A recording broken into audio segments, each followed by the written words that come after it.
Math Kids. Today we're going to talk about inflection points and continue using derivatives and second derivatives to learn information about functions. And so we're just going to start right with let's do this. So we'll do a review from last video. So when we have a concave down portion and a concave up portion, the place where it switches from down to up or from up to down is called an inflection point. Okay, so that's what we're going to find, and those occur when the second derivative of a function equals 0. And so we're going to start with this function.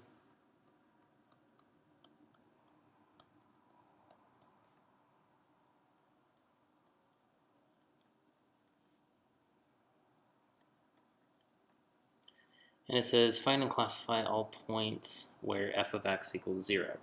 So these are going to be the points where local max, local min. Okay. So if we take the first derivative, we're going to end up with 12x cubed. What is 3 times 16? I don't know why I'm having such a hard time with that. What is it, 42 maybe? Let's test that. So 16 times 3, 48. Okay. Alright, so we got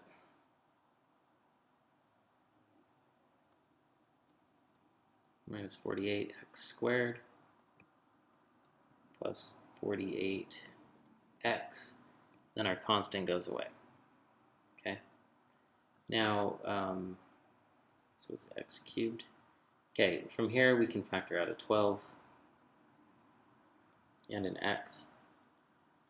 And so we're just left with x squared minus 4x plus 4. Scoot that up a little bit. Okay, and then this we can t-factor. So we have 1 and 4, 2 and 2. They're both negative. We get x minus 2 times x minus 2, or I'll just write it as x minus 2 squared. And then we have 12x. Alright, now we want to set these equal to 0. And so we get 12x equals 0, which implies that x equals 0. If we just did the algebra, that would work out. And then if we have x minus 2 quantity squared is equal 0, we would square root both sides. X minus 2 equals 0. And then add 2, and so x equals 2. Okay, so those are the 2 points where the first derivative equals 0. So we look at 0, we look at 2. We choose those values that fall in between those. And we are going to look right here. Okay, if I plug in a negative here, I get a negative. Anything I plug in here is going to end up being positive. So I'm just going to keep that as a positive. So basically anything we plug in here is just what it is. And so we get a negative, this is positive, and this is also positive. Okay? So if we go down and then come up, at 0 we have a minima. And if we go up and then level out and go up more, we have a stationary inflection. So this is called a stationary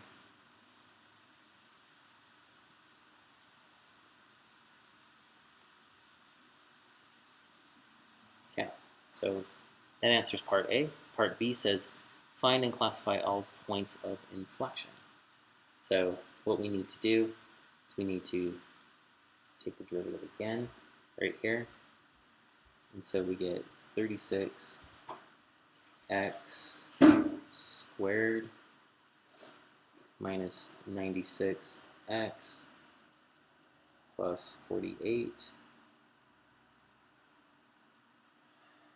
And that's our second derivative.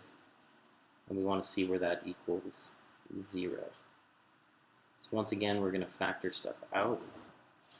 So we can take out a 12. So we get 3x squared minus 8x plus 4. And then I'm not going to go through all the steps on this, but if you use box method, then you can factor that, the part in parentheses, you can factor that to x minus 2 and 3x minus 2. And we still have 12 out there. Okay. If we set these equal to 0,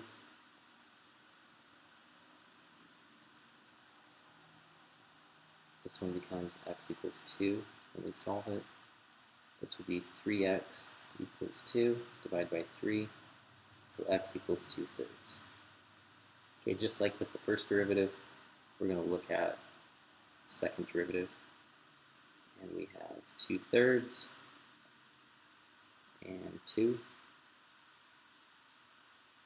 and we want to choose values in between those, so 0, 1, 3, and then we're going to look right here. 12 is positive, so that doesn't really affect what we're doing. Plug in a 0 here, we get a negative. Plug in a 0 here, we also get a negative. Negative times negative is positive. Plug in a 1, we get a negative. 1 right here gives us positive. Negative times positive is negative. Plug in a 3, get positive. Plug in a 3 here, still positive. Positive times positive is positive. Okay, so if we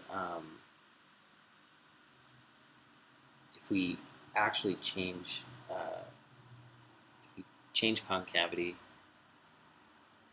then remember this is showing us that we are concave up, and then we change to down like that, and then this one is we're concave down and we go up. Now when we're looking at this, x equals 2, the way that we want to compare it to the first derivative one. So if we have a first derivative that's 0 and a second derivative that's 0, at that point x equals 2, or at that place x equals 2, that's going to give us a stationary inflection. So this is still, because it was here and because it's here, that's what happens when we have a stationary inflection. Now because 2/3 was not represented in the first derivative, that one is just going to be a non-stationary inflection.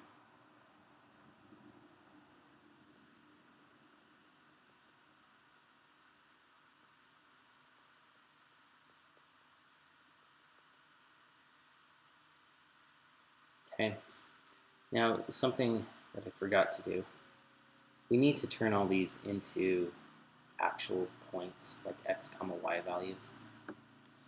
And so all you would need to do that is go to the original function and plug in a value. So if I plug in a 0 for all these x's, this point is actually at 0, -9. If I plug in a 2 for all of these, I'm not going to go through it, but if you plugged in a 2 to all these x's, simplified it, we're going to get a 7. So that point is 2, 7. And then if I plugged in 2/3 for all those x's, I would end up with -2.48. So we have that point as well. So feel free to just do that on a calculator. It doesn't take too much time, but this video is already going to be pretty long. Okay, now we're on part C. It says find intervals where the function is increasing or decreasing. And we actually just go back to our first derivative, plot right there. And we're going to see that we're increasing when we're greater than 0 because we have plus plus. So x is increasing, and then when we're below 0, we're decreasing. Okay, the next part says find the intervals where the function is concave up or down. So that's where we go to our second derivative, which is this one. Wherever these are plus, so this was a minus sign. It's hard to tell. That's a plus, that's a plus. Okay, so when x is less than or equal to 2/3, we are concave up, but also when x is greater than or equal to 2. So that's concave up. And then when we're in between those two values, we are concave down. And this has sketched the function showing the features that we've done. Okay, so we know from the first derivative that we're going to start going downhill. And we go downhill until we get specifically to the point 0, 9. So that means this is going to be the y-axis. We know we're below the y-axis somewhere. Okay, and then, and since we're concave up, and because we start increasing at 0 right here, we start going up, and we have an inflection point right here at like 2/3, comma, whatever that was, negative 2.48, I think it was. Keep going up, and then we have a stationary inflection point right here, which is at 2.7, and we were increasing and then increasing if we look at our derivative. Okay, so I'm going to stop this video here, and I'll make another part.